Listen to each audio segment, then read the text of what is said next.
اور جب ہم نے تمہارے لیے سمندر کو پھاڑ دیا پھر تم کو تو نجات دی اور فرعون کی قوم کو غرق کر دیا اور تم دیکھ رہے تھے. اور جب ہم نے موسیٰ سے 40 رات کا وعدہ کیا تو تم نے ان کے پیچھے بچڑے کو معبود مقرر کر لیا اور تم ظلم کر رہے تھے.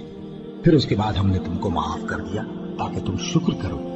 اور جب ہم نے موسیٰ کو کتاب اور معجزے عنایت کیے تاکہ تم ہدایت حاصل کرو. اور جب موسیٰ نے اپنی قوم کے لوگوں سے کہا کہ بھائیو تم نے بچڑے کو معبود ٹھہرانے میں اپنی جانوں پر ظلم کیا ہے تو اپنے پیدا کرنے والے کے آگے توبہ کرو پھر اپنوں کو قتل کرو. تمہارے خالق کے نزدیک تمہارے حق میں یہی بہتر ہے. پھر اس نے تمہارا قصور معاف کر دیا. وہ بے شک بڑا معاف کرنے والا ہے بڑا مہربان ہے. اور جب تم نے موسیٰ سے کہا کہ موسیٰ جب تک ہم اللہ کو سامنے نہ دیکھ لیں گے تم پر ایمان نہیں لائیں گے تو تم کو بجلی نے آ گھیرا اور تم دیکھ رہے تھے.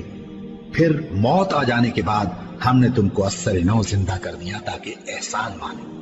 اور ہم نے بادل کا تم پر سایہ کیے رکھا اور تمہارے لیے من و سلوہ اتارتے رہے کہ جو پاکیزہ چیزیں ہم نے تم کو عطا فرمائی ہیں ان کو کھاؤ پیو. مگر تمہارے بزرگوں نے ان نعمتوں کی کچھ قدر نہ جانی اور وہ ہمارا کچھ نہیں بگاڑتے تھے بلکہ اپنا ہی نقصان کرتے تھے.